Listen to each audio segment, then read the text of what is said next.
Thank you, Colin. Welcome to all our speakers and participants who have been joining us throughout these 3 days. We have finally arrived to our last day of this important event in which we have gathered the public and the private experiences about this important topic.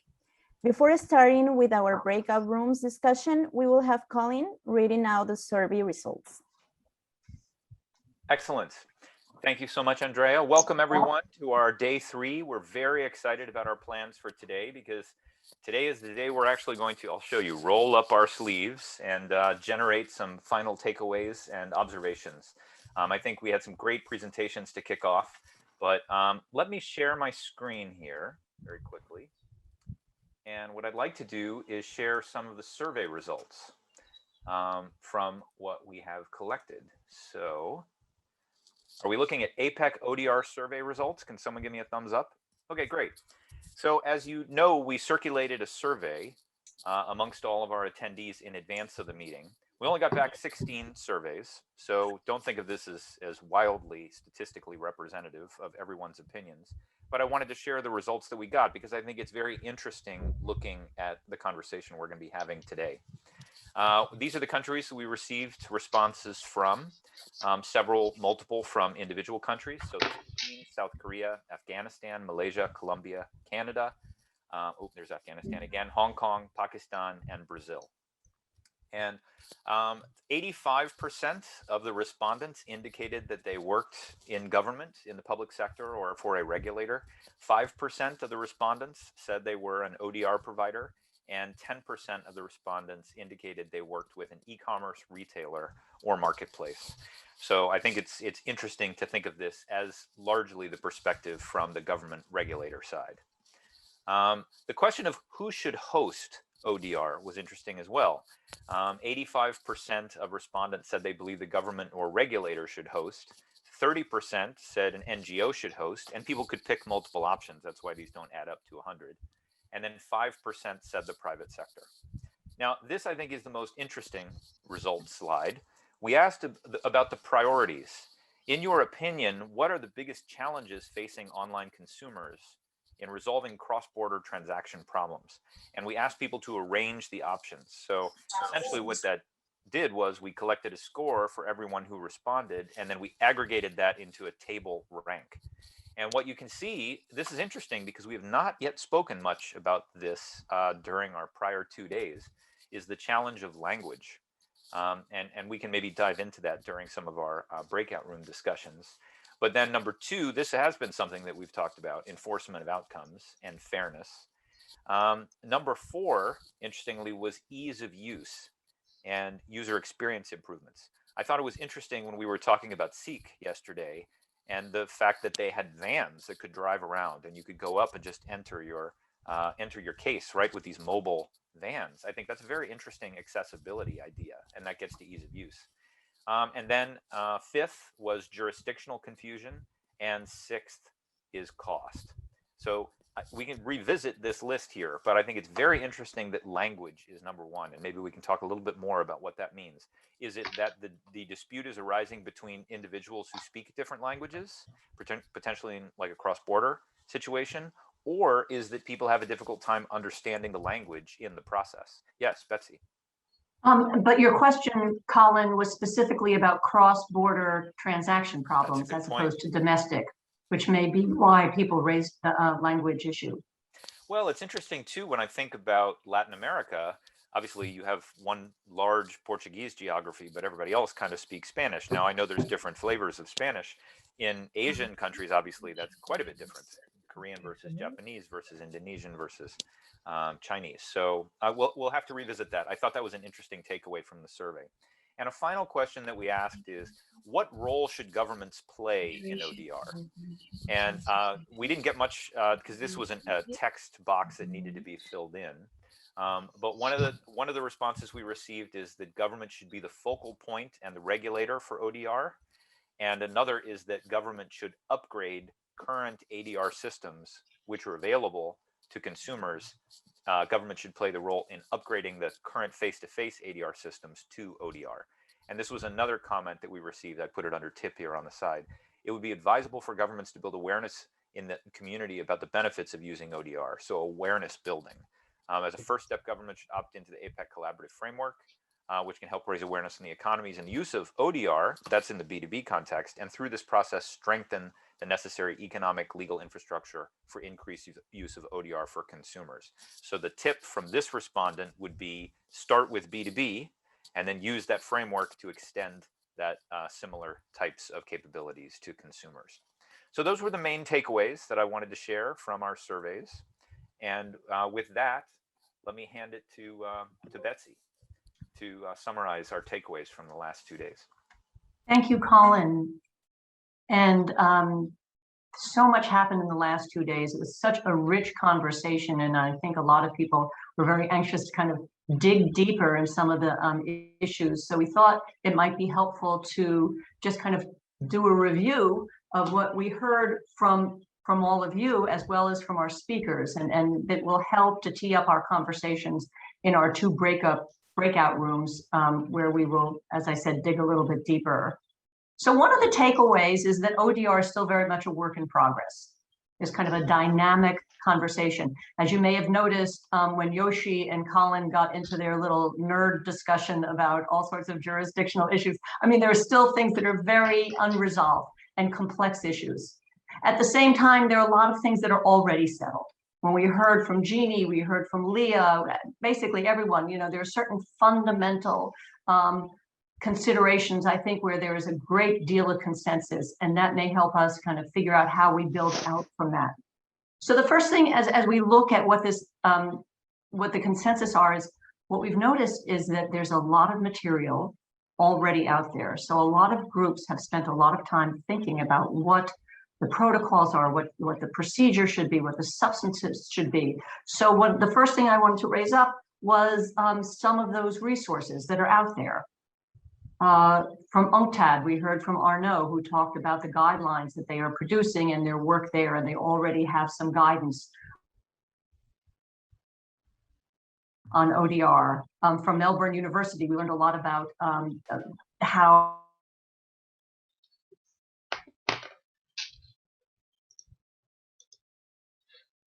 they're looking at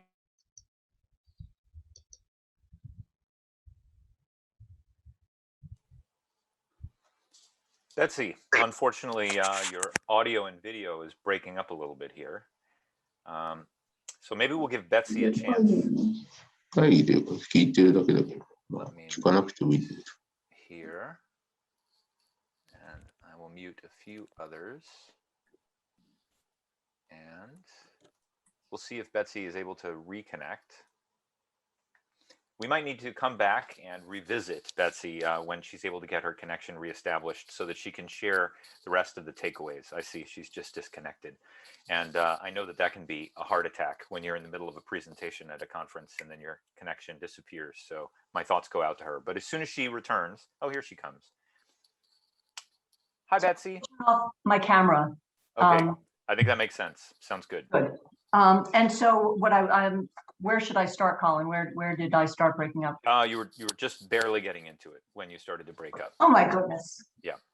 So what I wanted to say was that this is still very much a work in progress, but we also know that a substantial amount of work has already been done on protocol, on procedures, on standards for ODR to make sure that it is something that works well for consumers. So some of those have come from UNCTAD, from Melbourne University. Vivi and Jeannie discussed that. From iCoder, the work that they've already done on guidelines, ethics. One of the groups that we didn't look at for their guidance, but we heard from Srikara, was Agami, which is an initiative that Colin is working on in India. And we also talked about the guidance that we have from UNCTAD, from Working Group 3 on consumer ODR.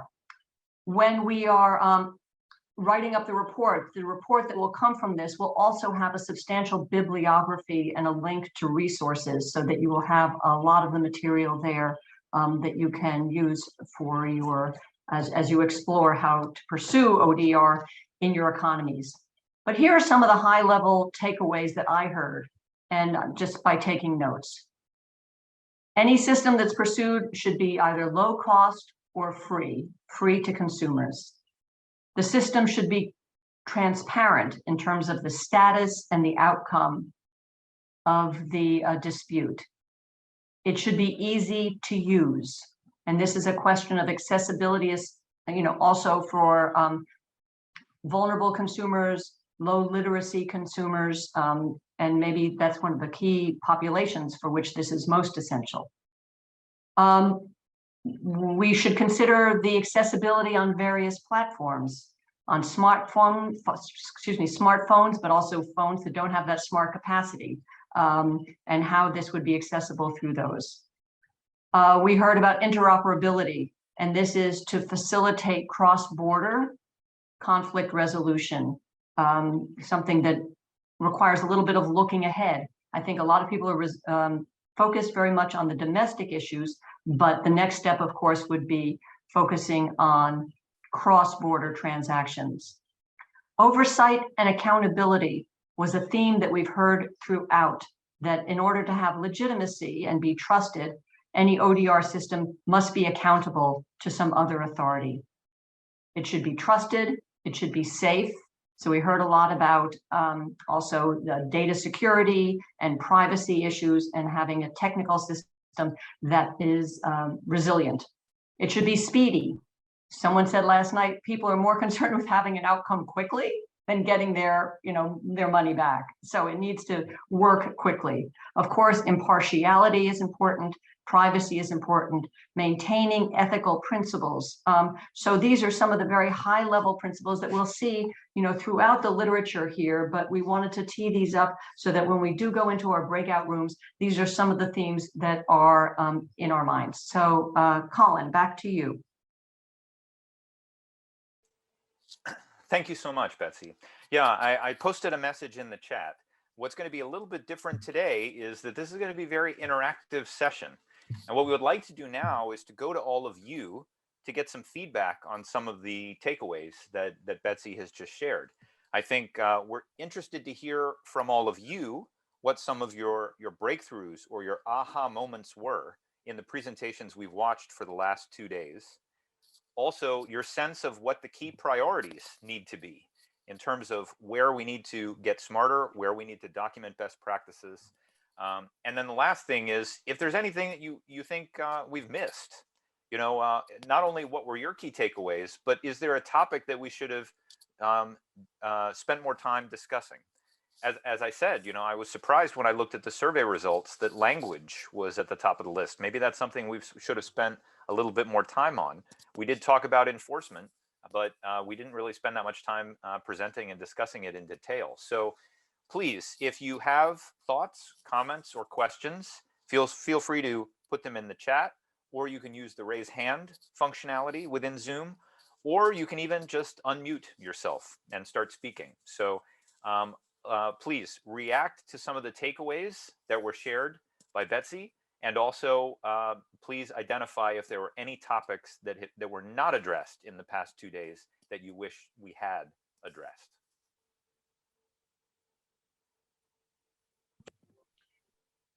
Colin, do you want to run through the topics that we'll have in the first of these 2 breakout sessions? Absolutely. Sure. So what we've designed today, I'll lay out a little bit as you're thinking, but I'm also going to prepare each of you. We may engage in a little bit of cold calling during this session, because we do want to ensure that we get participation from all of our wonderful and wise attendees on this call. The structure of today will be thus. After we have a discussion of the takeaways and sort of a processing of the information we've gathered over the last 2 days, we're going to be breaking into 2 breakout rooms. Betsy and Wendy will be facilitating one, and Andrea and I will be facilitating the other. And the first breakout room is going to focus on the question of what would you need to implement a consumer ODR system in your agency or your economy. Or if you do have a system that's currently operational, I'm looking at Raphael with the great work that's being done with Perfecco and ConciliaNet. How could you improve it? How could you make it more accessible? How could you get greater reach for the system and deliver more efficient outcomes and more satisfaction? So we want to think about what sort of software you would need to get access to, whether or not you wanted to build it yourself or buy a product, what kind of standards. That was the big takeaway from the last 2 days, it seems to me, that we want to have standards articulated from all the people who have experience building these systems that everyone can integrate to. But also, would it help to have systems designs? Would it help to have blueprints for how to build these systems taken from other economies? Would it help to have best practices? Not only the things that led to success in other geographies, but also maybe some of the mistakes that were made, and then ways that those mistakes were remediated. Also, funding and staffing. How much money would you need? How much staff would you need? How much time would it take? Also, how much private sector buy-in would you want to have in terms of maybe a private sector partner building the software, or having an ecosystem of private sector ODR service providers that could work in partnership with the agency or within a certain economy? And private sector participation on the part of merchants and marketplaces and payment providers. And then the last thing is, what would you need in terms of international cooperation and support and frameworks to ensure that whatever system you built could fit into regional or global ODR systems? So that's what we intend to discuss in this first breakout session. We're going to be randomly assigned to each of these breakout rooms. So I'm just going to click a button and it's randomly going to split up all of the attendees into 2 baskets. But Betsy and Wendy will be in one room, and Andrea and I will be in another room, and then we'll facilitate this conversation for about 30 minutes, and then we'll reconvene, and then we can do readouts from the breakout rooms. So Betsy, was that clear? Any other elaboration we need to provide on what the agenda is? I don't think so. So we will be in our breakout rooms until, well, 7:50 for me. Okay. 6:50. So just the time. I have not given up yet on getting feedback from the attendees about other takeaways, though, too. Everyone's being very quiet. I'm going to give them a couple more minutes. Does anyone have any topics over the past 2 days that have emerged for you that you think this is something that I want to think more about? I want to learn from other geographies about. Is there anything that people have identified that we can add to the list that Betsy shared? Betsy talked about programs being low cost or free, processes being transparent in terms of process and outcome, and being very easy to use. Are there any other thoughts or comments or takeaways that anyone would like to register before we go into our first breakout?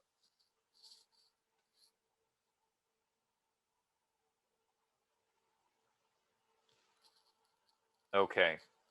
Well, I am not going to use my moderator's ability to cold call people yet. Why don't we go into the breakouts, and then we can initiate that conversation. Aha. So Ryan posted a message in the chat. So Ryan posted and said, rule-based and standard-based approaches to moving forward on cross-border ODR. Ryan, would you be willing to unmute and tell us a little bit more about what you mean by your comment?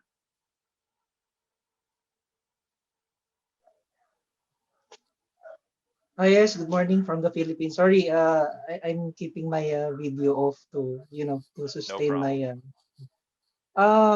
Yeah, you were the one who mentioned it actually, Colin, yesterday. But I posted something yesterday to that effect, asking if maybe we can move forward on in the context of cross-border ODR. Because we heard that one major hurdle in working group 3 to Uncitral working group 3 on ODR was coming up with what rule to adopt on particularly on enforcement. So for myself, I thought maybe the way forward is to avoid those hurdles, is to lower the threshold of discussion, to start with standards first. When I say standards, that would be the ethical and technology standards to guide the countries both for their domestic ODR, so that their domestic and even the regional ODR systems would be ready for interoperability later on. So if countries can agree at the regional level and maybe later at the UN level for certain standards of technology to be used, so that each country and the region can start developing or calibrate their existing ones to the effect that later they can be made more interoperable, because there will be standards to be followed on technology anchored on the ethical standards and principles that were discussed yesterday. Ryan, excellent point. You know, and this is actually something that I need to be educated about by all of you. What is the appropriate role for APEC in putting together these interoperability standards? It may be the appropriate thing for APEC to focus on is interoperability, but then give each individual economy its own autonomy to design an ODR system that works for its particular case volume. So I'm very impressed with the examples of the platforms that we've already seen, but it's not like one platform has to win. It's not like consumidor.gov in Brazil has to defeat Concilianet in Mexico.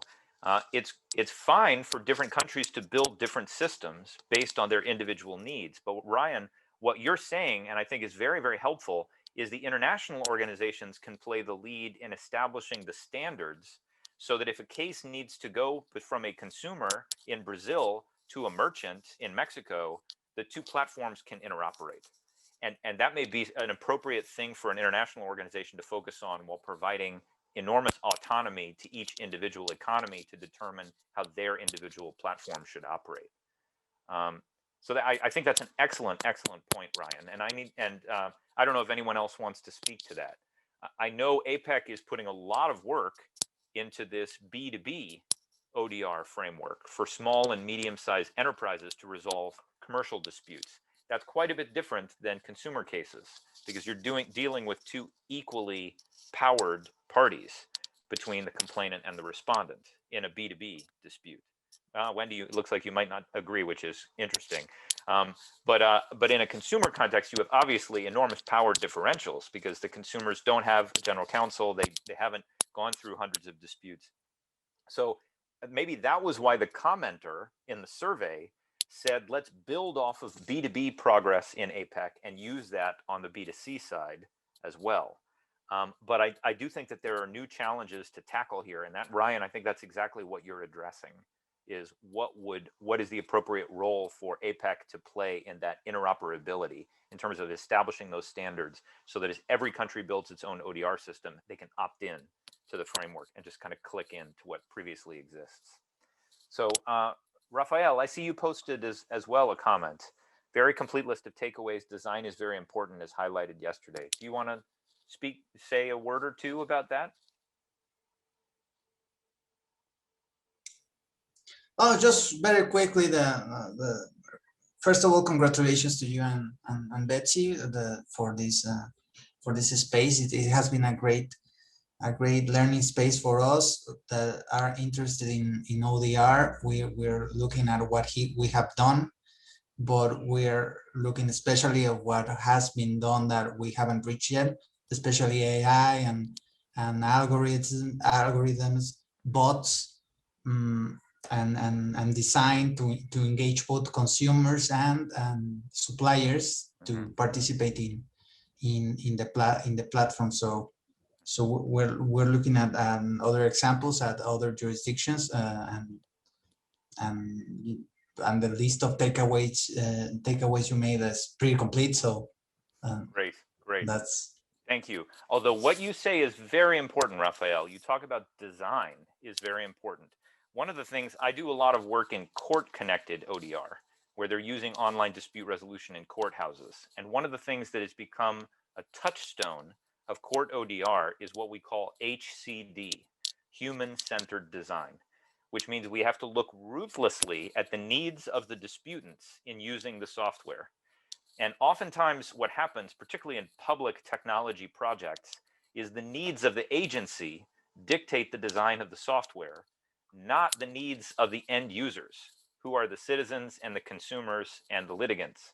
And I think, Rafael, what you're saying essentially is we need to have human-centered design in building these consumer ODR programs. And I could not agree with you more. I could not agree with you more. So thank you. I think that's excellent feedback. I see we have another one here from Michael. Michael, it's a long comment, so I'm going to ask you to unmute and just speak to it. You know, blah, blah, blah, as you note. So tell me, please.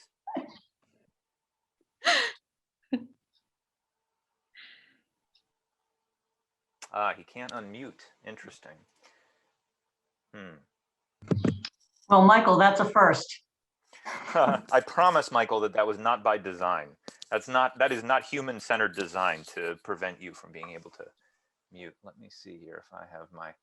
Well, I mean, meanwhile, Michael writes that the program has been exceptional in terms of content and presentation. I appreciated the substantive focus instead of the usual blah, blah, blah at some conferences. Perhaps something to consider.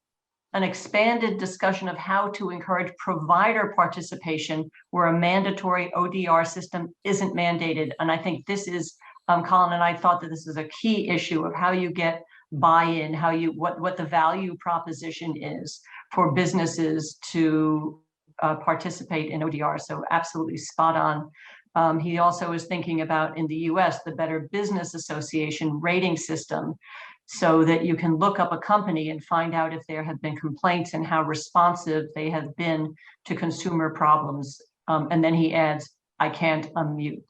Well, I just made him Michael, a co-host, so hopefully that will help to solve the issue. Oh, please, who's making another? I was going to just say, the other thing to do is do Alt-A to try to undo your mute. That's interesting. But did I hear a comment from someone else? Oh, I think Michael says he's too shy to unmute. So, okay, I have a hard time believing that. Well, I do think this is very interesting. I would also say, because I've had a lot of experience around the world looking at different ODR experiments, this does seem to me a somewhat American approach. I don't think it's uniquely American, but in many respects, the public agency wants to create a marketplace of providers that are delivering many different innovative solutions and kind of competing with each other and to meet the need, as opposed to building one system that's sort of centralized that everybody opts into. It was interesting to see the presentation from Pablo, because I think in Europe, in the EU, for instance, they're much more comfortable with the government coming in and saying, we're going to design a solution and everybody has to use it and pass a regulation that works that way. There are advantages and disadvantages to both approaches. I do think you get a lot of innovation in the American approach of creating a marketplace. There is what they call creative destruction, where you may have 100 services that emerge and 90 of them are going to die, but the top 10 are going to be really good, and then everybody can learn from which ones win in the marketplace. So I do think that I almost wish that we had more days so that I could bring in more ODR platforms to demo their solutions. I found it very interesting to see Consumidor and to see the Peruvian approach, to see Nicholas's Redress approach, and to see ConciliaNet. But I know there are many other examples, many other private providers and public entities that are deploying ODR systems. So we could do take note, Indicopy.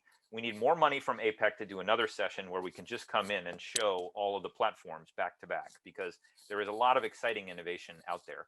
But I do think that the point taken is really good, how to encourage provider participation, where you're not going to just make it mandatory to use the central government option. You have to incentivize people to choose ODR. And that's why the BBB Trustmark system that rates merchants on their responsiveness to complaints from consumers, that is creating an incentive that can create a market. And then that market can innovate over time. You don't have to come up with the optimal solution, because the market will create many, many new solutions if you can create demand and make that demand sustainable. So, so Wendy, I see Wendy, you put a comment in. Please, what are your thoughts? And then we'll go to Stacy. Thank you, Colin. Yeah, well, I think we should think also about the reality of some economies, and now after the crisis, how we are trying to promote again the reactivation of the economy. And in a way, I think it could be a really good idea to give this idea to providers, and maybe they start giving solutions, but working together with the government.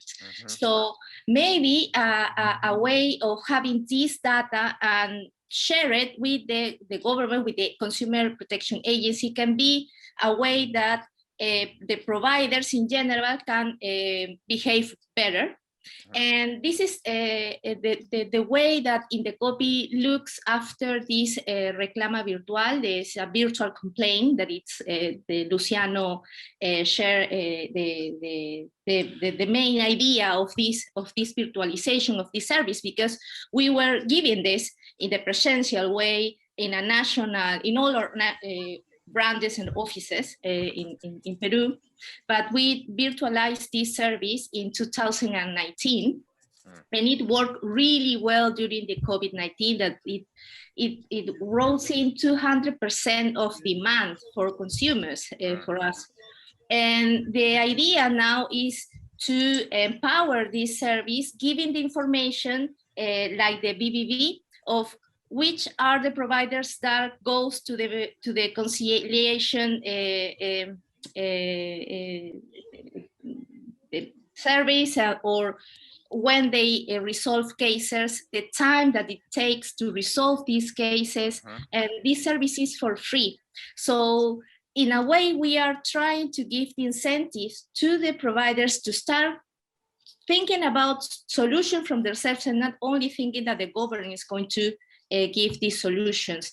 And I think the idea of thinking about working in standards can be a really good one. Well, with Mexico and Colombia and Chile, we were thinking in having a platform in the Pacific Alliance. So we promote this project and we present it to the service committee. And I think more than having the technology, we need to think of these standards and the ethical approach of that, and maybe make the economies to think how they are going to deliver the technology, and having all the things that we already implemented, and more thinking about the service and the outcomes of this new way to give solution to the consumers in the region. So maybe that could be a good idea, more than only the center or the government giving the solutions, and having all the burden of thinking on the project and investing all the money. So work with the providers and make a better solution for consumers. Absolutely, absolutely.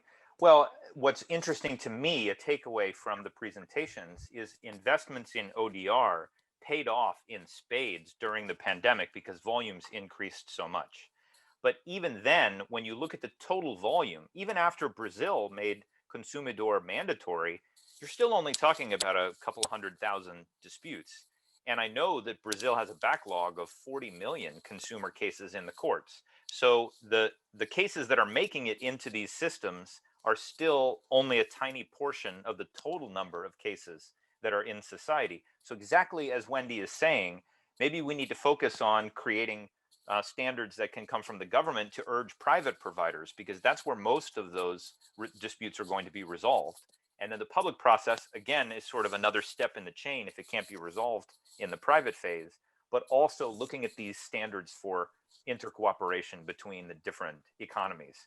And I think it does seem to me, I have to say, when I came into this program, I did not know that South America was as advanced as it is. And my takeaway is that the coordination is actually quite impressive across the different economies in South America in terms of working together. Maybe the common language is part of why it works so smoothly. But yeah, I think that may be the sweet spot for APEC, is to focus our energy on those standards for interoperability, as you note. So. And so the question that I would ask is, and I have no idea what the right answer is. So you're suggesting that there be government kind of developed standards, and that would be as opposed to it coming from international organizations, and where they're consensus driven rather than the government, and that's just a different way to do it, and maybe has greater reach and then provides greater interoperability with common standards, not only within regions, but between regions. I don't know what your thoughts are on that. Yeah, I don't want to cut anyone off, but it does seem to me that these interoperability standards need to be minimum standards. They need to be very high level to enable programs to work with each other. There needs to be enormous flexibility for each individual economy to define how they want their solution to operate. But those minimum interoperability standards, you can have two wildly different programs that look very, very different, like consumidor.gov and ConsiliaNet. But the minimum standards will dictate how they will communicate at the interoperability level. So we want to keep those standards low. If you set too high a bar, many countries won't be able to clear it. But if you keep them low, then almost all of the countries that want to participate will be able to clear the bar. So that's a strong argument for simplicity in the standards. But then again, you can have best practices that set a higher bar. And that's not mandatory to clear the higher bar, but you want to let people know what you think, you know, the gold standard is for how these systems should work. So other thoughts? I know, Stacy, you have your comment as well. Do you want to elaborate a little bit on what you posted?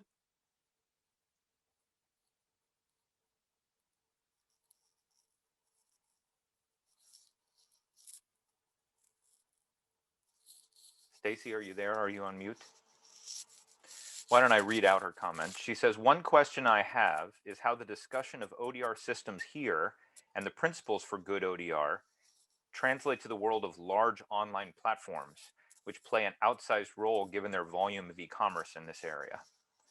And I think that's a very, very interesting point. Now, I will say again, having done a lot of work on e-commerce ODR over the years, you have three layers in e-commerce. You've got the first layer is the individual merchants. And there are millions of those merchants. It's very difficult to get all merchants to behave in a certain way. Maybe you can get 20% or 30% of the merchants. I think what we heard from Profeco is that the top 10 merchants participating in the program out of the 74 account for the vast majority of the volume. So if you get really large merchants like Rappi, maybe you can get a big chunk of commerce. In the United States, Amazon owns 50% of e-commerce. So if you get Amazon, you get 50%. But the challenge is it's almost impossible to get all merchants to do something. You can only coach them and urge them in a direction. Now, the next step is the marketplaces. So if you think about Alibaba and if you think about eBay and you think about Airbnb, there are a smaller number of marketplaces than the total number of merchants. And those marketplaces have enforcement powers. So you can go to them and say, we want you to behave this way or that way, and then they will use those powers to regulate all the merchants in their ecosystem. So that's a little bit easier. But the last layer is payments.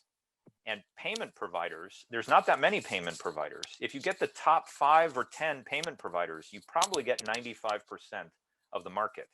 And I think that that's something that we discovered when I was at eBay and PayPal, is in some respects, the best place to provide redress, online dispute resolution, is at the point of payment. Because that's where, if the decision is made that the complainant is deserving a refund, it's going to come through the payment provider. It's not going to come from the marketplace or from the merchant. And if you look at what they're doing in India, they've decided to start with payments first. They're not going for merchants. They're not going for marketplaces. They're going for payments first, and they're going to make ODR mandatory for payments. So when I look at Stacy's comment, you know, when you think about the large online platforms who do have an enormous amount of influence in providing that layer of private redress, we need to think about what's the best way to divide and conquer. And it may be that payments is the best way to achieve that. So Stacy, I don't know if you're back on. No, she got booted off and is trying to get back on. So. Okay, sounds good. But I think it is a very important question. You know, they say, you know, how do you eat an elephant? Well, you have to do it one bite at a time. And that you have to figure out, do I start with the toe or do I start with the trunk? And this is a very large problem. But I think it is an interesting question to think about, where can we get the greatest leverage in terms of interacting with the private sector? So these are great pieces of feedback. This is excellent. This is exactly what I wanted to achieve. So thank you for that. Does anyone have any other comments or takeaways from the presentations that they'd like to share before we move into the breakout rooms?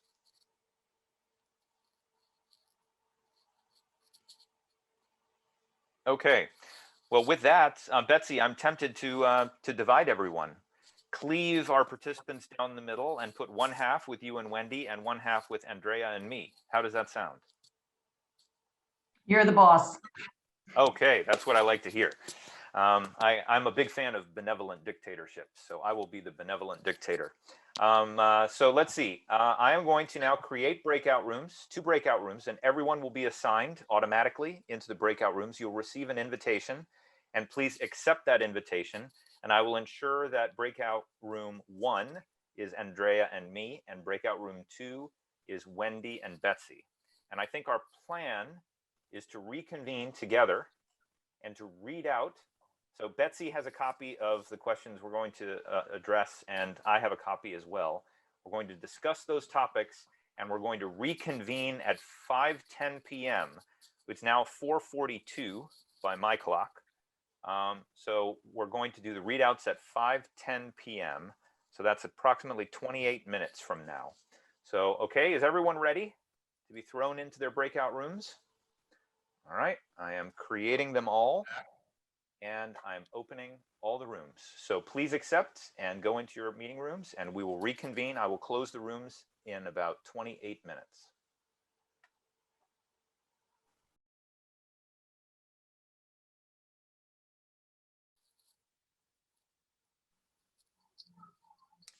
Hello, hello. Hello, breakout room 1 people. Boy, did you miss out on a great conversation in breakout room 2. No, we didn't. A little healthy competition between breakout rooms is never a bad thing. Okay, well, we'll give people a few more minutes to rejoin. It looks like pretty much everyone, yeah, has returned.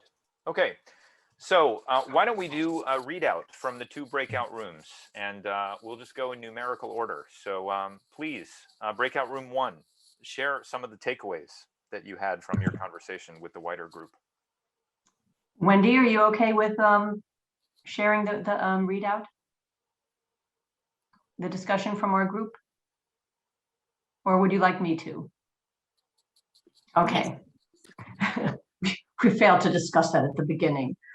So we had, I think we need another couple of hours to continue this conversation. So it was wonderful. And we had a lot of great participation and deep thinking about this. The Philippines has a very ambitious plan.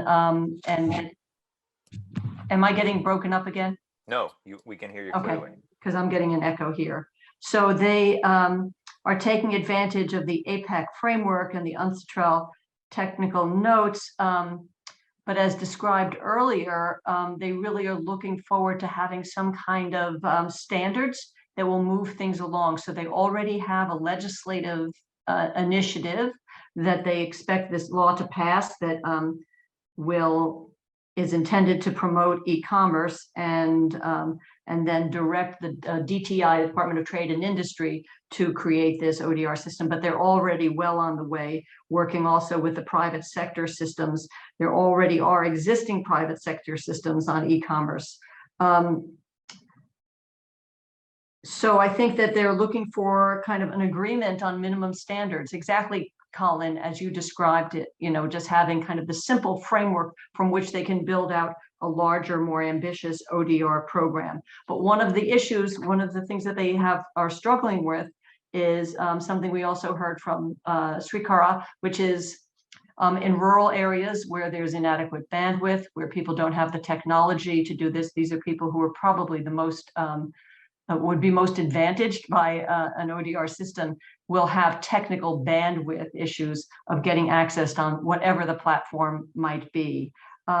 Indonesia also had a lot of information to share on. There's an agreed that the importance of design, looking very closely at design and how design itself can direct what the system looks like and how it treats consumers and how it reflects fairness in the system. So that's something that they're looking for in their setup. They already have 2 platforms, one that is ODR within the Supreme Court system, and one for the financial authority. So this is a technology that they have thought through and are comfortable with. There's, then the question of how you expand it, how you create buy-in and confidence in the system to make it a broader availability.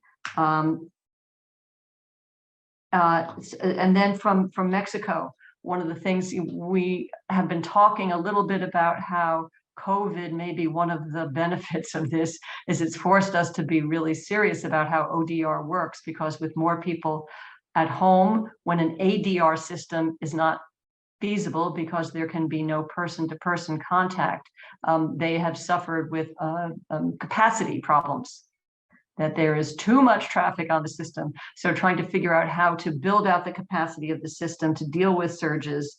And in that respect, the need to figure out what kind of automation would help move the traffic through more quickly and more successfully. I hope, Raphael, that I kind of captured that. Good.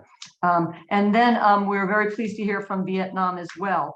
And they have a program that's being ramped up. It just began last year, but they're also looking to rely on some of the work that comes out of APEC, the guidelines and best practices there. I think Wendy made a really important point about the, I don't want to say, the impact that an APEC document or program would have in both legitimizing or kind of driving forward ADR that becomes sort of a regional norm.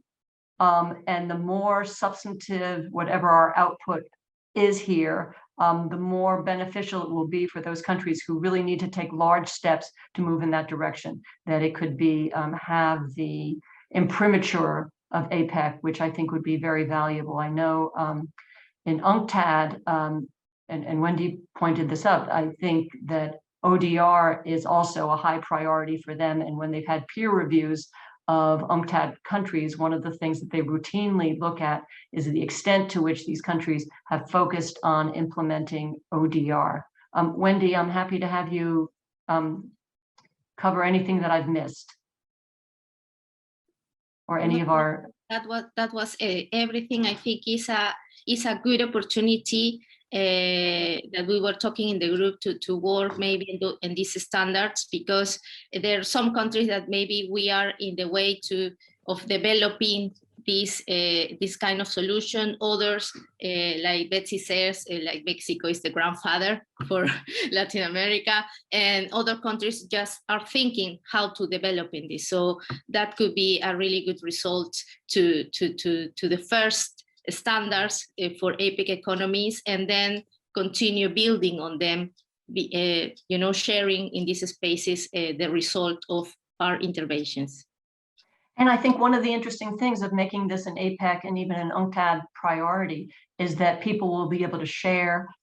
There'll be more understanding of the value of common standards that lifts everybody up in the same sort of way, and, if you will, a common language of how the projects are progressing. Anyone else from our fabulous breakout room 1, something that I may have missed in the readout?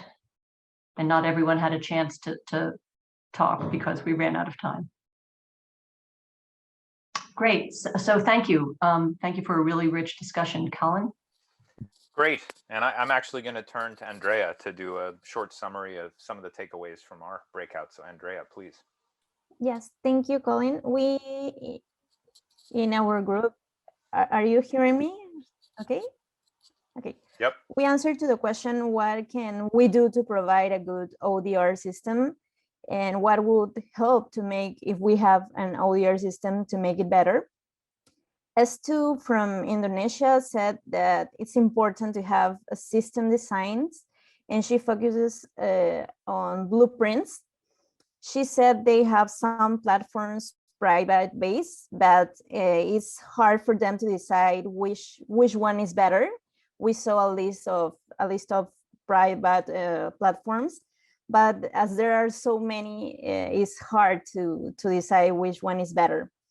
In that sense, Colin said the blueprint is a good place to begin, but it's also important to see the best practices in every country, in every economy. and to develop these platforms. No, Harris from Indonesia as well said that they expect the best practice from other countries, and this is one of the priorities for them. We took a note of it because they said that they are not implemented the face-to-face dispute resolution, so they are expecting for this. He highlighted that. Samira from Malaysia said their priorities are funding, staffing, system design, and also she remarked a lot the private sector participation that is very important for them. And in this comment, Colin said that trust is also very important. If we don't have trust of consumers, no one is going to use it, and it will be not so useful. Samira also highlighted that standards are very important in ODR systems. Stu from Indonesia said that in her economy, Supreme Court said that it can be used e-courts. So administrative matters now, given the pandemic, are online, and these make enforcement stronger. So dispute resolutions can be conducted online. And here it highlighted the question if we can standardize one ODR, or every agency can have its particular ODR system. And we discussed that maybe it is good to have a different or many ODR systems, but here it is important to have standards. That's why it is important to have standards, because we can have many systems, but we may have a similar or a connection point for everyone in order for them to work well. And in here is also important international cooperations. As we saw, there are many platforms, but every economy needs to have a point of reference. Finally, Kylie also highlighted the cross-border dispute resolution. How can big e-commerce platforms manage this topic, and how well it is important the design, how well designed are the platforms. And here also highlighted the question of how do we enforce it. We have a lot of private enforcement options, so we can look at it. Finally, Srikara highlighted that in India, they have their specific ODR system that is working well, but their next step will be international dimension. That is all for my part. I hope I Andrea, well. You did an excellent job. Excellent. There were so many conversations and you summarized them perfectly. I think just a few little bits that I'll throw in. As Andrea summarized well, we spent a lot of time talking about Indonesia and Malaysia, a little bit about Singapore, a little bit about India. Also, I wanted to point out that J.Y. Kim talked about in Korea, they have ODR that already exists, but each individual agency is kind of building its own solution, which I thought was interesting. But I definitely wanted to ask Sumita to talk a little bit more.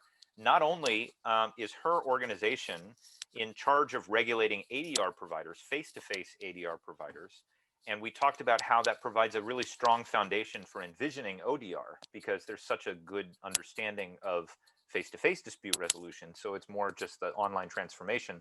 But Sumita, you also mentioned at the end of our session about the ASEAN Strategic Action Plan for Consumer Protection for 2016 to 2015.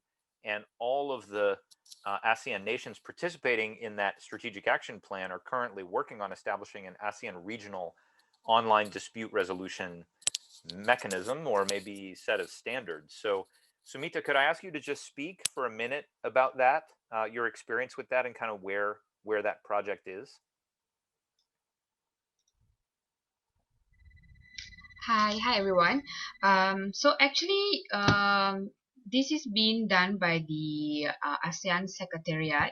So we are actually the ASEAN member state that we are taking part in this platform called ASEAN Committee on Consumer Protection. So this is where this ASEAN strategic action plan for consumer protection are being discussed in this platform. And for information, this has been discussed since 2018, where they have done some workshops and meetings regarding this. But just to inform you, but I have just embarked on this. I've just take over this job from another colleague. So actually I want to inform in this platform that ASEAN is taking some action on to develop this framework for ODR that will have participation from all the AMS, from all the ASEAN member states. So for more detail, I think we have to have the ASEAN Secretariat to give a detailed explanation on whatever actions they have done.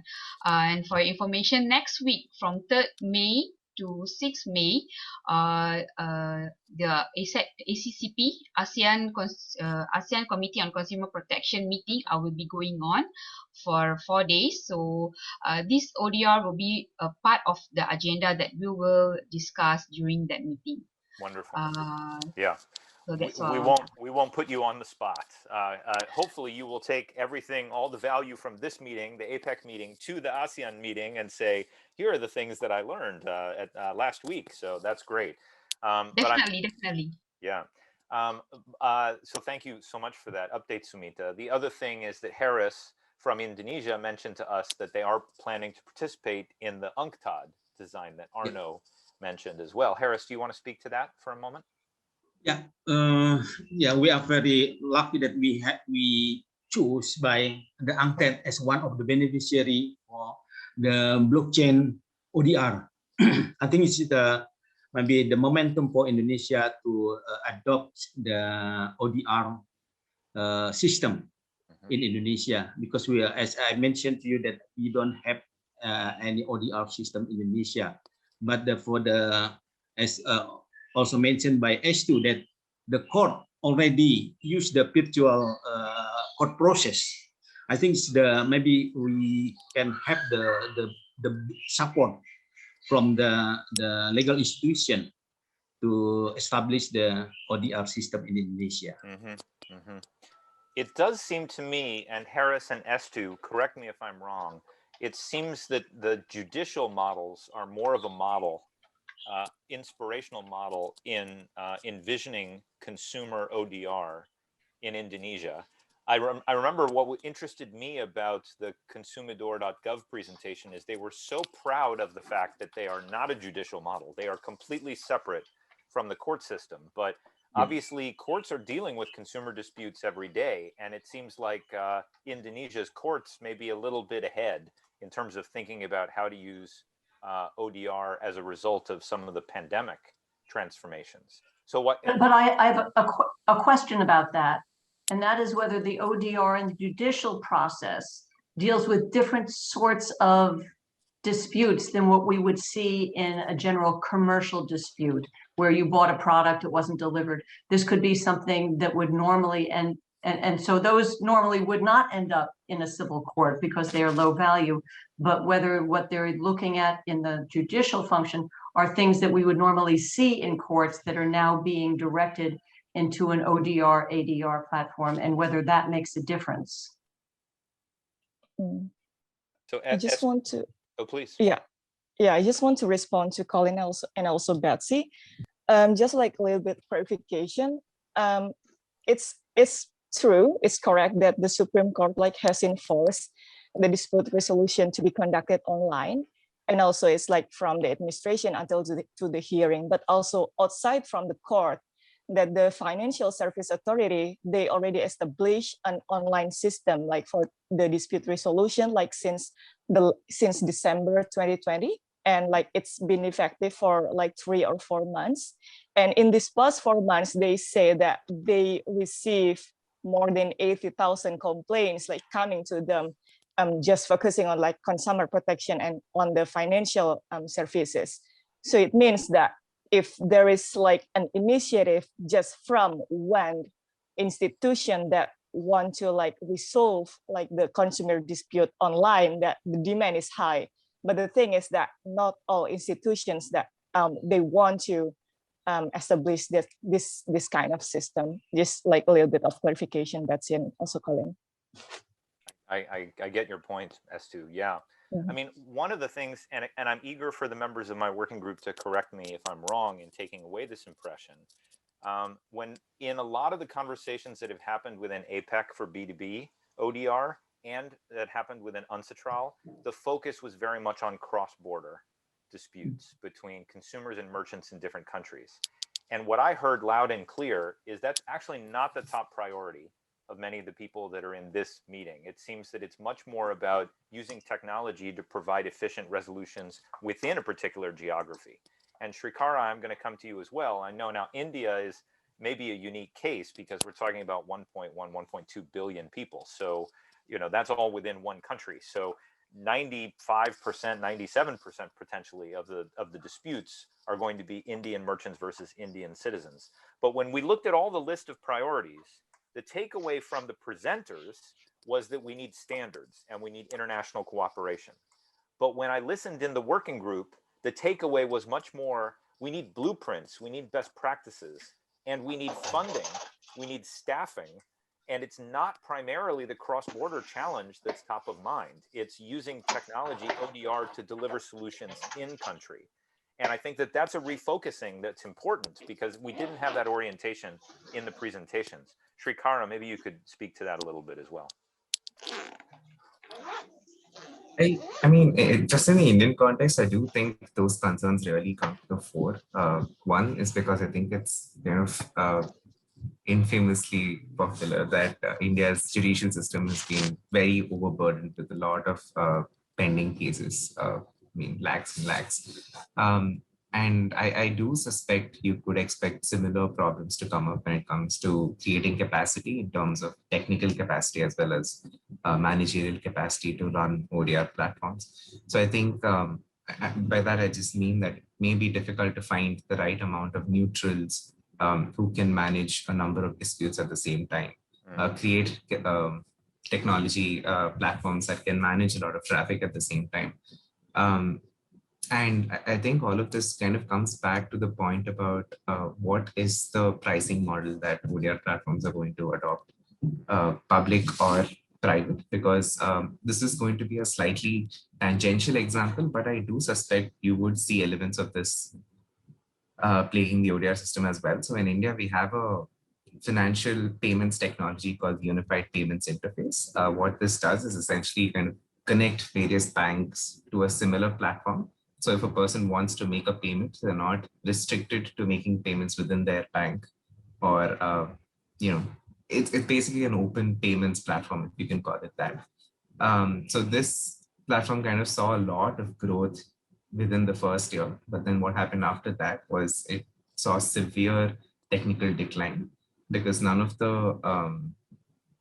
the entities participating in this platform saw it to be profitable to kind of update the technical capacity as they went ahead. And I do suspect that if something similar happens with ODR, that's kind of a recipe for disaster because, you know, you need, once you get used to something like ODR, it may be difficult to, it'll be really simple to kind of see what the benefits are. And if it stops working, it's again an attack on the faith you put in the redress system. So I do think you need a very strong blueprint at the very get-go to kind of see what kind of designs you're going to have. How sustainable is it going to be?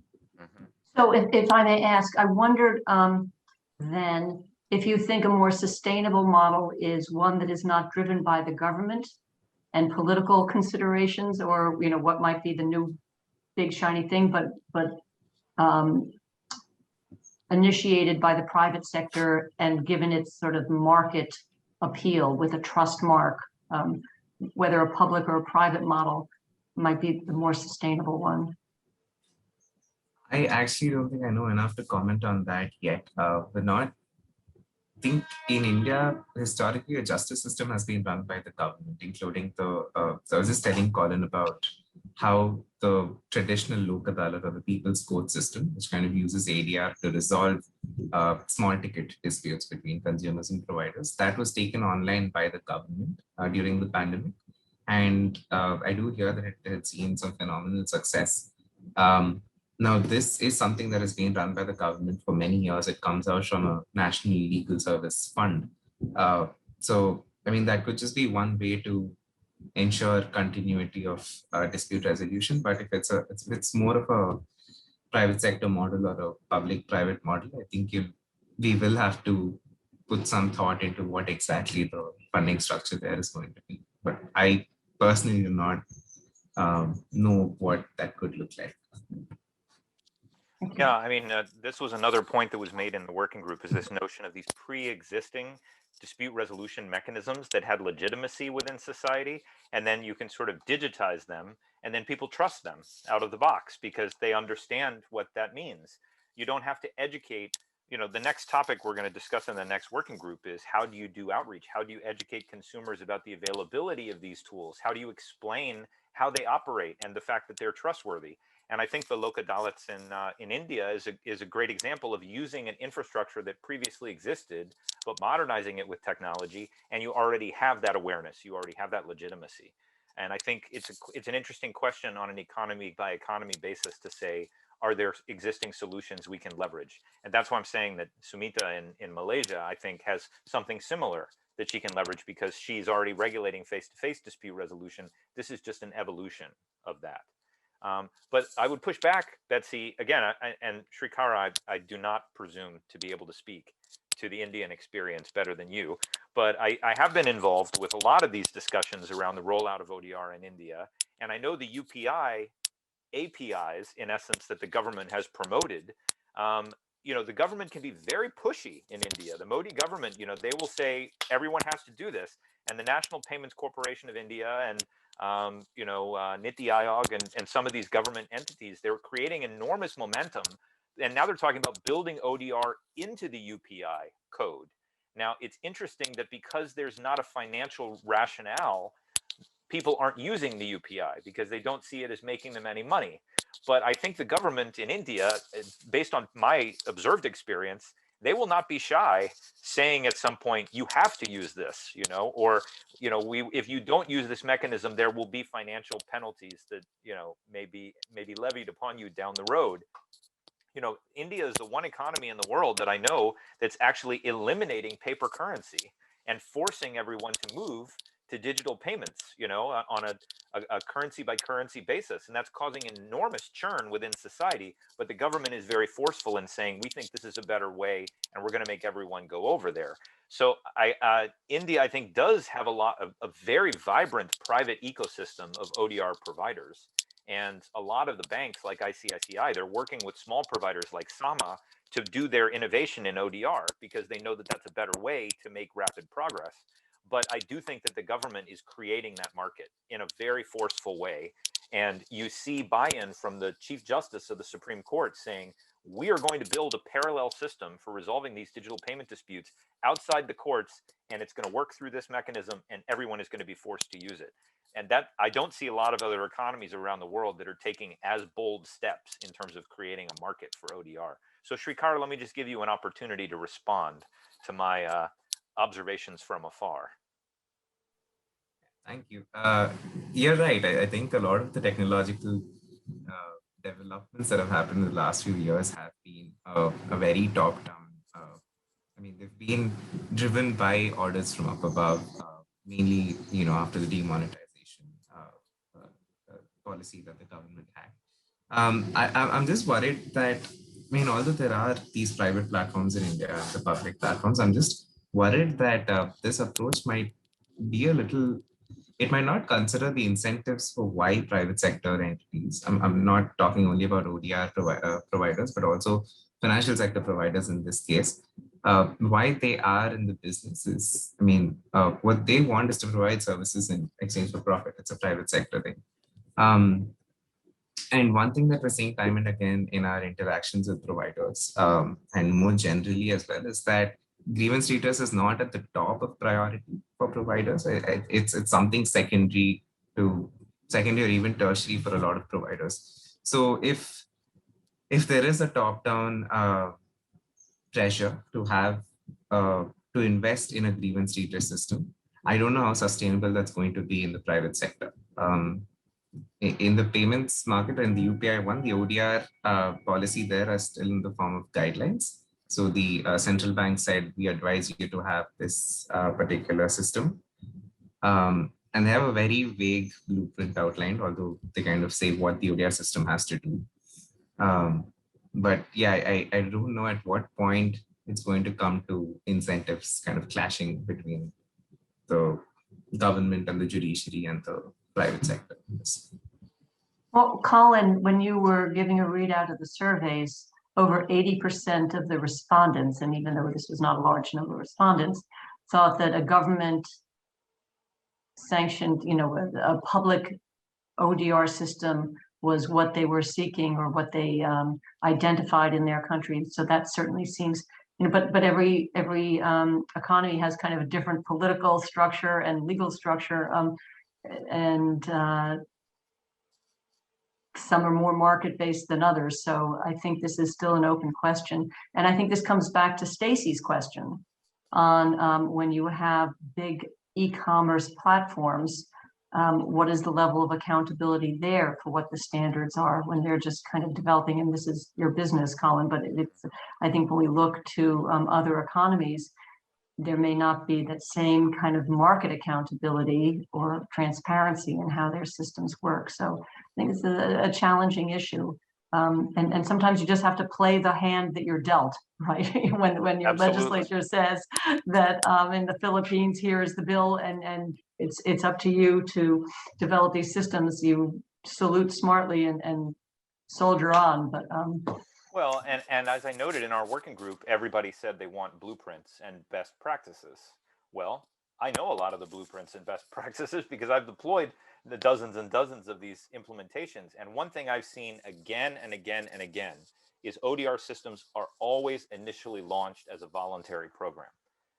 And you can even see that from consumidor.gov.br. They launched it and it was a voluntary program for the first few years. And then they worked out the kinks and they solved the problems. They documented the benefits that came from the program. They got buy-in and then they made it mandatory. And I think that's what you're going to see again and again. If you want to know how to make sure that your program is successful, don't launch a mandatory program out of the box. Always launch it voluntary. And even in Mexico, I think we heard from Profeco that 75 merchants have opted in, but it's an opt-in. The merchants have to decide that they want to participate. That's the way to ensure success, as opposed to saying everyone has to do this. Now, there may come a time where the benefits of ConciliaNet are so clear and so well documented, and consumers like it so much that the government says, okay, this is now mandatory. Maybe not for every business in the country, but maybe in certain sectors where there are a lot of complaints. They say, all right, everyone in the travel industry, we're gonna require that you opt in to ConciliaNet. But I think that this launching voluntary, working out the kinks, proving the benefits and building consensus, building successes, and then making the switch to mandatory, I think that is the blueprint for success. So Ryan, I wonder from the Philippines, we talked a lot about the two tracks on which things are proceeding, and but we didn't really touch on the extent to which the system would be mandatory or voluntary. Yeah.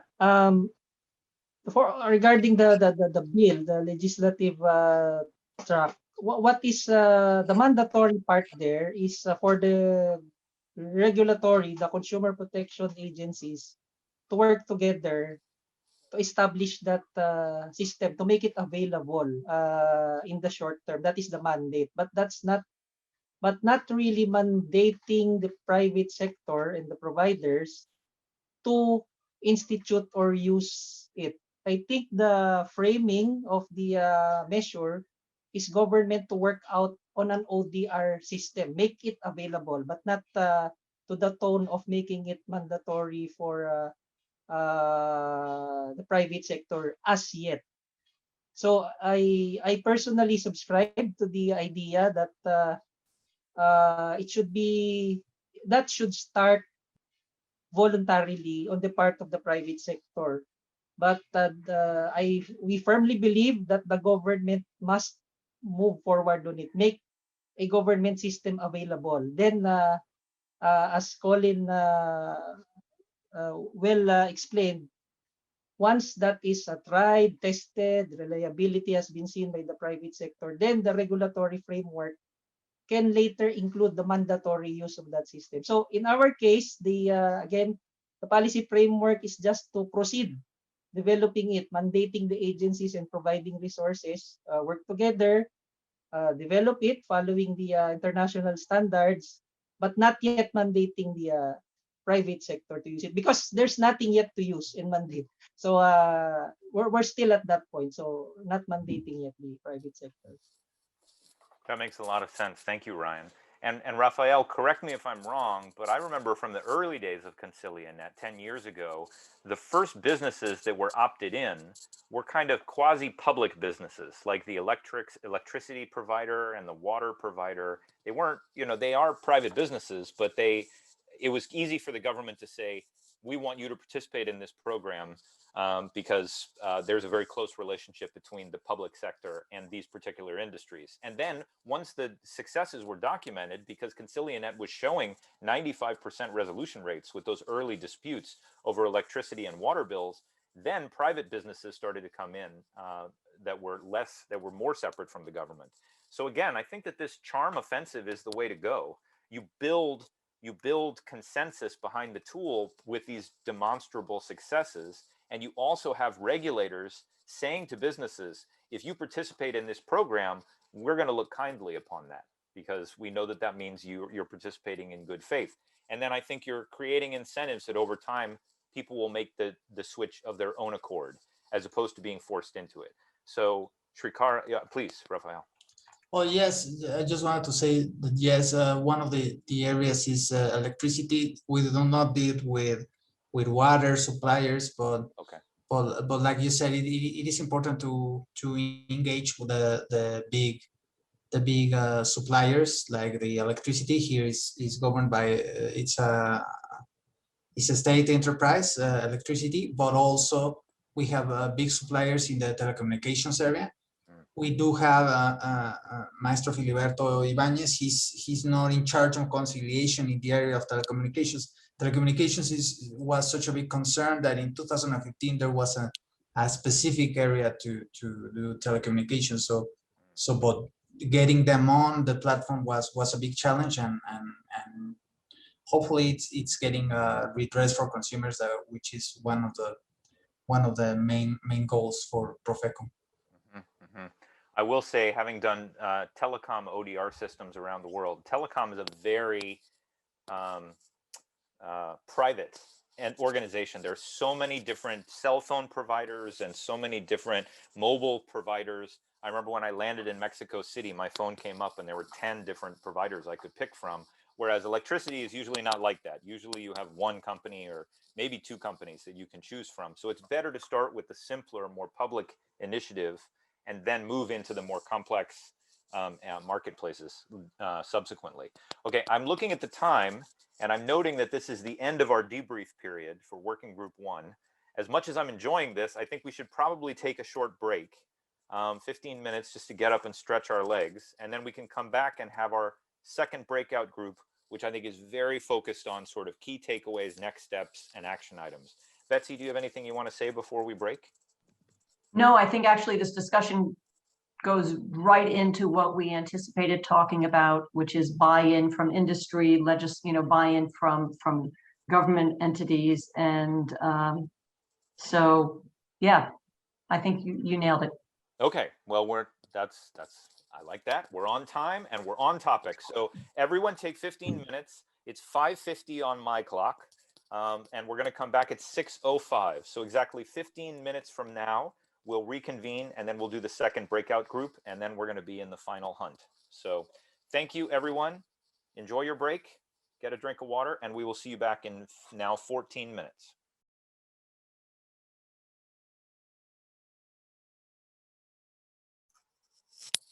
Okay, we're back. Are we ready for the final stretch? All right, that's what we like to see. I know it's getting late for a few of you, but I appreciate you sticking with it. Still early here in California. All right. So moving ahead, we're going to break into another 2 sets of randomly allocated breakout rooms. Let me surface here very quickly the topics we're going to be discussing. And they are this, okay? How would you go about building support for a consumer ODR system in your economy? How would you approach private sector stakeholders? How would you educate consumers about the availability of the service and how it could help them? How would you work with legislators and regulators? What legislative authority would be required to launch an ODR system?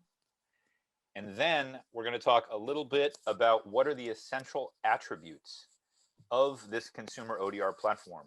How can you future-proof your ODR systems?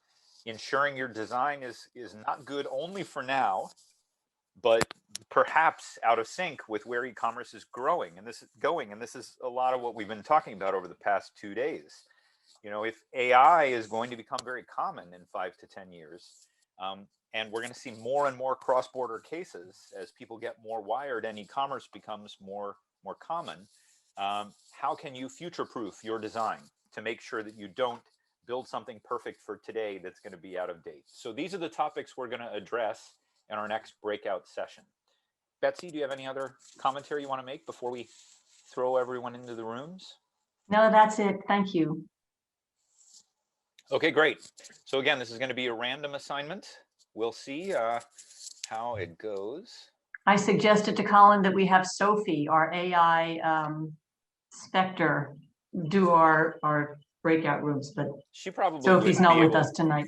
She could do background, you know, real-time background checks on everyone and determine, you know, all the connections we have with each other and then pair us, you know, with some logic. But no, I'm just randomly rolling the dice here in Zoom. Okay, thank you. Okay, so I've created these rooms. Betsy, again, you're going to be in room 1 and I will be in room 2. I want to make sure that, no, I'm going to recreate these rooms because that looked like the same assignment.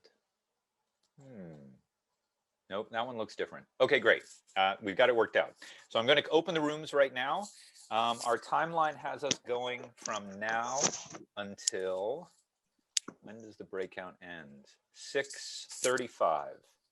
So we have about 30 minutes in the breakout. Okay, so I'm going to click open all rooms. I'll see all of you on the other side. Have a good experience. Okay, see you soon. Bye.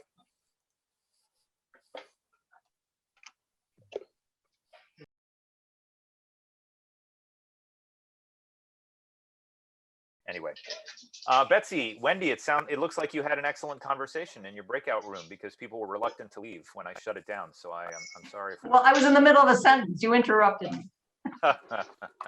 What can I say? I gave you a little bit more time anyway. We don't have much time left. I know. Maybe we'll reverse the readout order this time. Andrea, would you be willing to go first and summarize our conversations?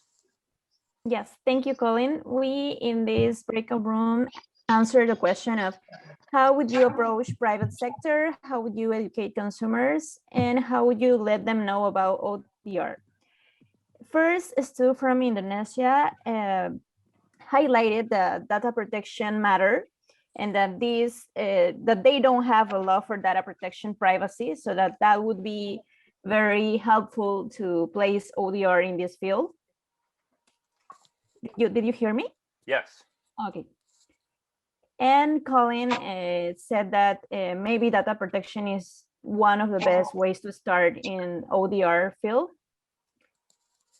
Also, Eric Tamayo from Philippines said that ODR in its economy is setting up. They have this guiding system for online interaction.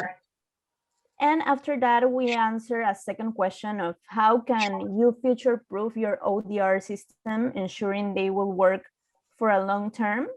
In this question, we have the participation of Stacy from the FTC.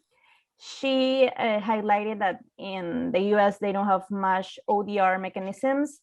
But she said that a good way to ensure that these mechanisms will work for a long term is to see the consumer, where the consumer disputes arise. I mean, the topics or the fields where consumer disputes arise. And she highlighted also that changes are coming in consumer protection practices, and that may be reflected on the ODR field. Also, it was highlighted the model of the CFPB, that is the Financial Issues Authority from the United States. That is very good and for having data, to gather data, because they have the report consumers platform for the same issue, for the same financial institution. And here, Stacy highlighted that this system, this ODR system, is suitable more for high regulated industries, and not so much for not so regulated industries. And she highlighted that the way to make this long term is to see what kind of privacy claims are suitable for ODRs, what kind of claims are suitable for ODR, and vice versa. So we have to follow the commerce, and ODR should go where the commerce is going. Excellent job, Andrea. Excellent job. Yeah, I think there were so many different things that I want to highlight in terms of great contributions, because we had a lot of topics to cover. But I think what Andrea pointed out about Stacy's conversation, this notion of future-proofing ODR systems through the use of collecting, structuring, and sharing data. Because even though we don't know how machine learning and artificial intelligence is going to transform ODR yet, and we don't know when that's going to happen, we do know the only way that it's going to be effective is if those algorithms can get access to large quantities of structured data so that they can train themselves. So I think it's incumbent upon those of us to build these systems, if we want to ensure they stay relevant and we can leverage some of these coming opportunities, we should be gathering that data and making it available on a cooperative basis so that we can start to evolve these tools. So any other folks from our working group who want to elaborate on the summary that Andrea shared? I thought Eric made some great points, particularly about consumer awareness and how consumers in a country can sometimes get expectations from friends and family members that are living in other countries around the world. So you can't presume that one economy has one static set of expectations. You know, every set of consumers in a country is going to be influenced by the activity of other countries, because our boundaries are so fuzzy. And I thought S2 spoke very compellingly also about how she can partner and leverage some of the legislation that's going through the parliament in Indonesia as well, piggyback and put ODR into some of these bills, and then really use the momentum behind some of these modernization initiatives to get ODR in place. So it was a great conversation. Other contributions from folks in the group? Okay, let's go to the second working group. Betsy, please. Thank you. And I love the fact that we started with the same topics and we kind of developed richly conversations going in somewhat different directions. So we learned about how Vietnam has done a massive campaign to connect with vendors throughout the country to describe the forward-looking ODR system. They contacted 300 companies with a survey, and they actually conducted face-to-face meetings to raise awareness, to, I would think, get some buy-in on this. And it is a measure also of partnership. You know, when you listen and you're engaged in dialogue, you're much more likely to have good relations going forward. And she talked about there are ombudsman programs, and and maybe you'll need to help me out here to getting some of the details, but the companies certainly want to avoid going to court, particularly medium and small enterprises that don't have the capacity. But I think there's also a little bit of hesitancy about ODR because it may seem a little intimidating. That is a system that they don't have the capacity to handle either technologically or in terms of their legal framework or their own infrastructure. We talked a lot about trust marks and that it being a incentive, a positive incentive for companies to participate in ODR programs. And so I believe it was Wendy, you were the one who just talked about working with private associations. I believe that was Wendy, to create trust and having a private organization to establish a trust mark that shows compliance with certain standards and makes it a trusted place for consumers to shop. Indonesia. So we talked about there, Harris mentioned that the way to get buy-in, the way to get more involvement is to show that the system works, is to show success. And I would reflect back on what Colin said about starting slow and starting small and figuring out where the bugs are and then developing trust as you can make it a more robust system.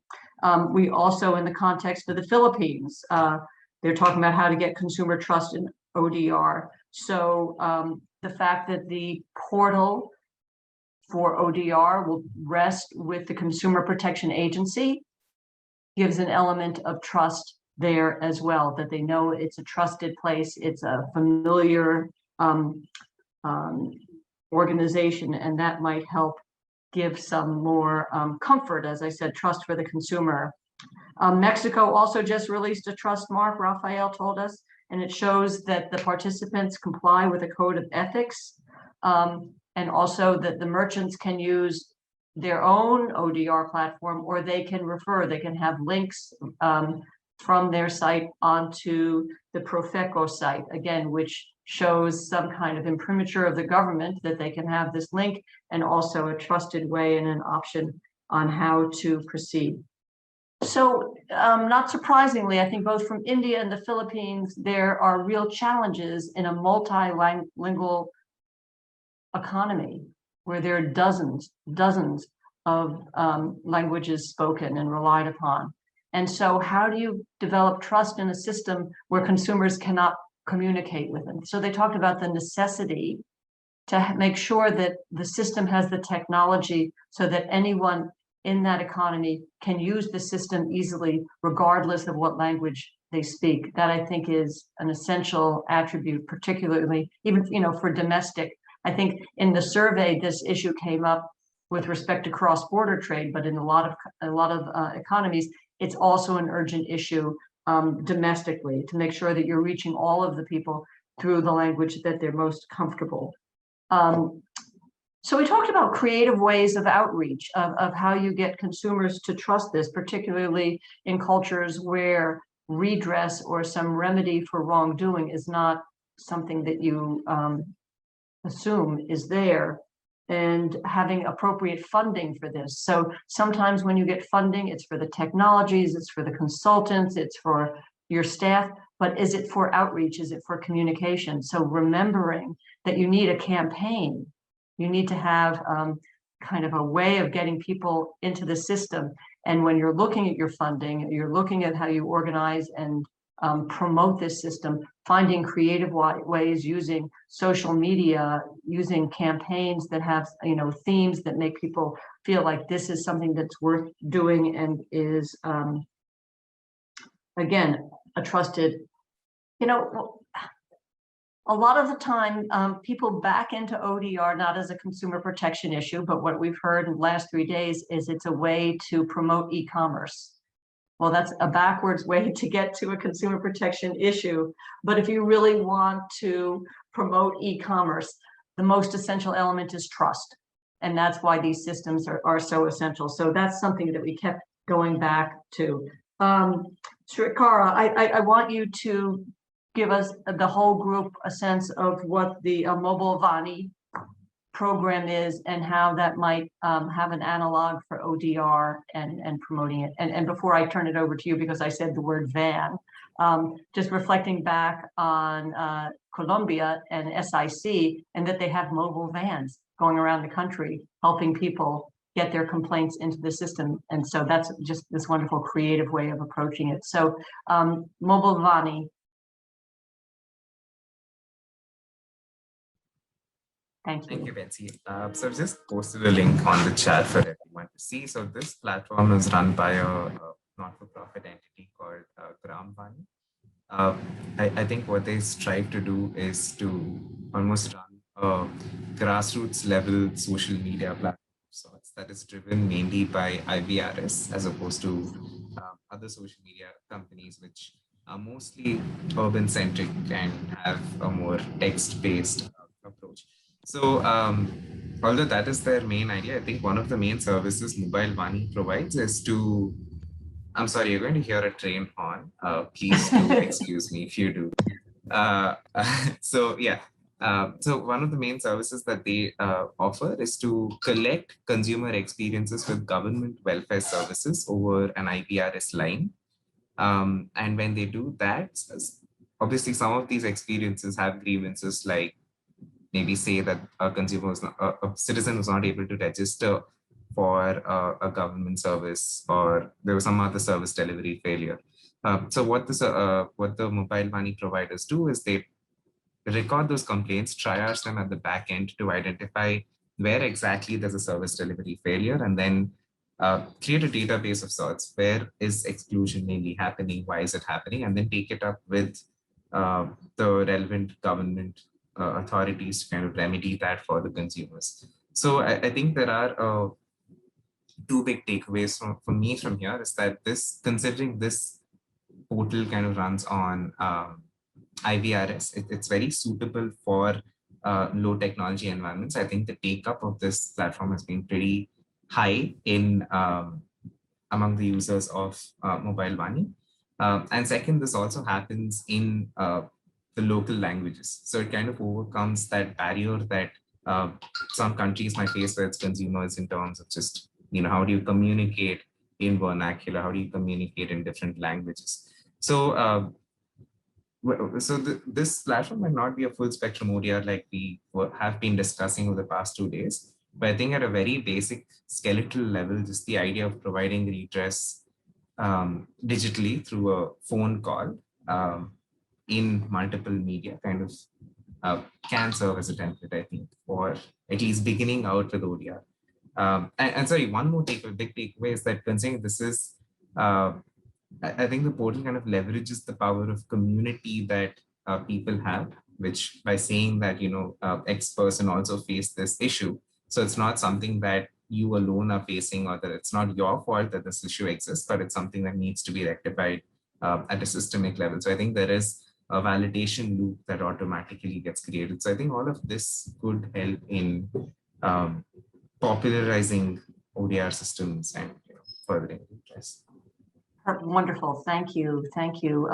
None of us really talked about name and shame, kind of the negative, but Wendy talked about a program in Peru to recognize outstanding providers and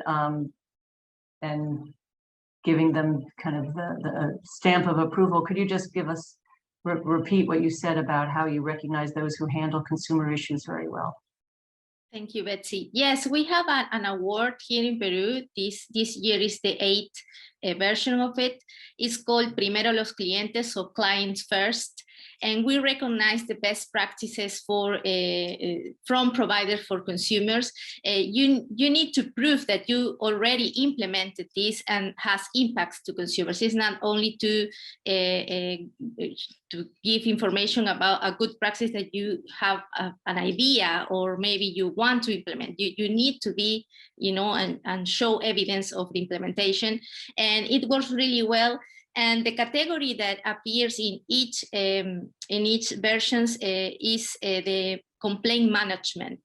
And I think the impact of this award is that the Consumer Protection Agency awarded the providers. So maybe it could be a really good nudge or incentive for providers if they are working in ODRs to recognize this effort, especially for give this this thing that Betsy was talking to make them trust that there is a provider that is going to give a solution in a really short time. That's I think the consumers wants that, a solution really quick, and definitely to have more trust in not only that provider, but in all the providers and the system. I think that will be a really good insight to work it.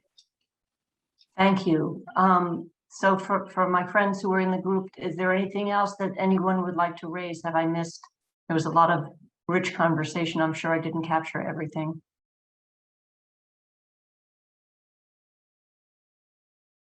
Okay. Colin.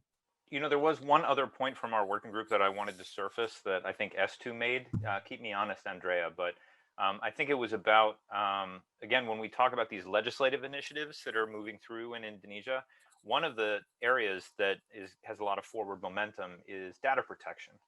And I think that oftentimes at least when I think about protecting consumer rights through ODR and e-commerce, I think about transactional cases, buyers and sellers, and the purchase of items. But I have actually seen many ODR systems that began with data protection.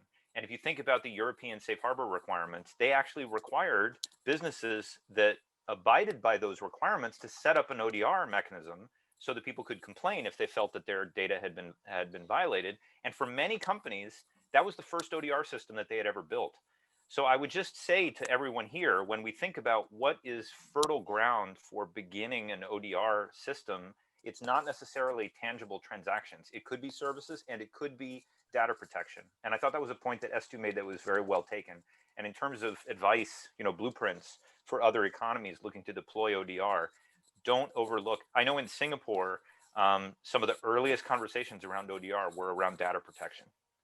It was those authorities who were most open to it. So that may be another part of the government bureaucracy that may be a little bit more open to the use of ODR, because the traditional redress mechanisms for privacy violations are really, really inadequate for those kinds of cases. So Betsy.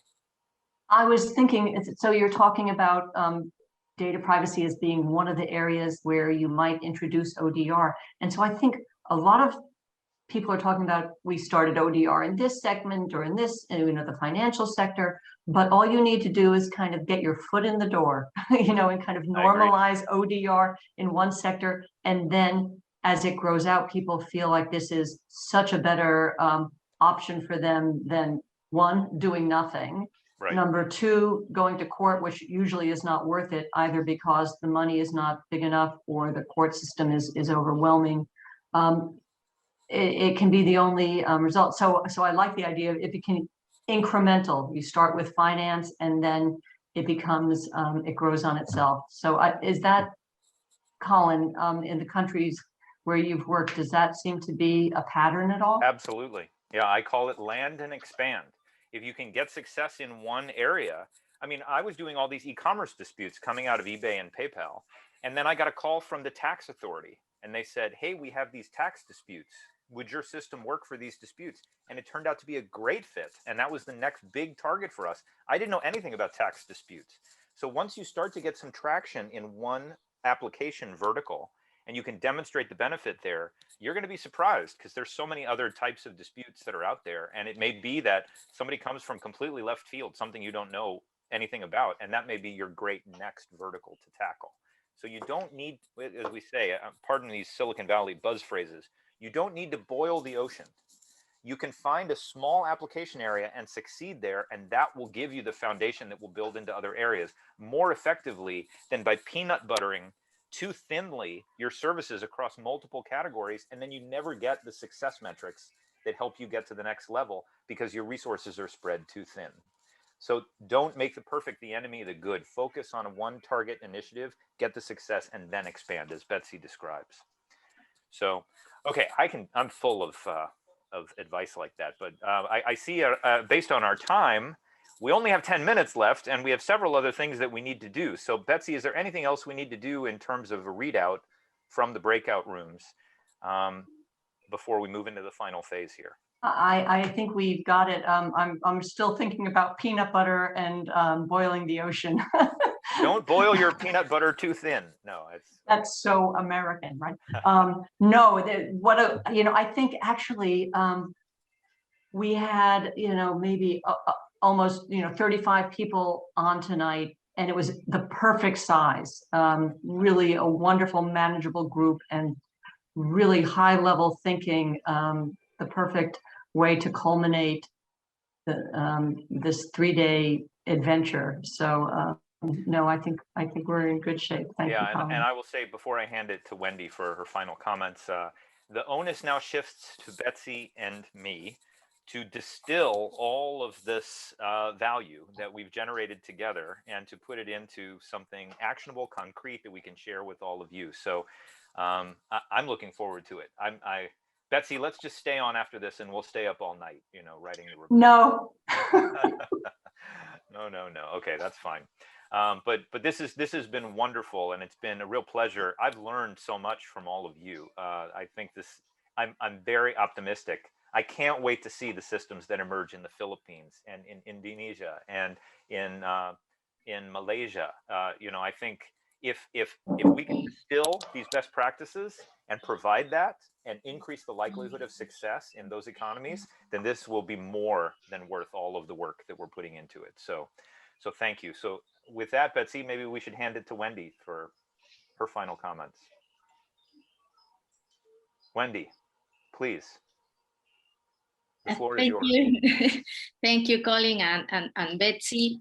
And well, to all, again, thank you for being part of this adventure. As Betsy said, we have arrived to the last day of our event. This project carries a lot of work made by the wonderful team that is today with us and could have not been possible without our outstanding speaker and participants. For our economy, Peru is a great honor to have hosted such an important and relevant event for so many of the economies that are being represented today, which shows the common objective we all have, the promotion of consumer protection in this new digital era. As we know, digital economy, especially in these difficult times as a result of COVID-19, has brought a lot of benefits. Our meeting today is a great example of that, but also massification of electronic commerce, giving the opportunity for small, medium, and large businesses to expand their horizons. But digital economy has also brought some disadvantages. The number of complaints has increased, and the ability for consumers to properly complain or find a solution has decreased in some cases, also leading to decrease on confidence in e-commerce. That is the main reason we have put together this project, which meets APEC priorities regarding digital society. We strongly believe that sharing views about the challenges that the digital market is facing to address consumers' complaints in APEC economies is an important way to find solutions for consumers and suppliers to disputes generated in the digital context. We believe this space has allowed us to discuss ways to strengthen consumers' confidence in e-commerce and pave the way for developing and proposing fair, affordable, timely, and efficient mechanisms for consumers' conflict resolution and compensation through mostly self-regulatory mechanisms and good business practices, as well as other possible means.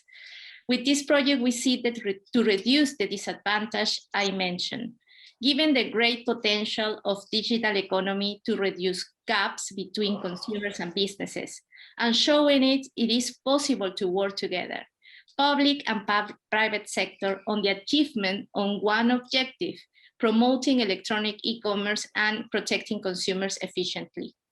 We thank you very much for being part of this workshop.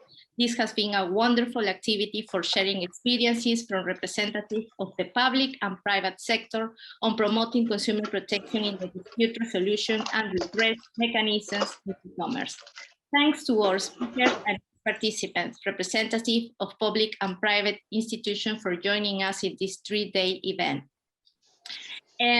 Also, I would like to thank APEC Secretariat organization team for all their support for this workshop, as well as our consultants and Peruvian team. Without you, it wouldn't have been possible.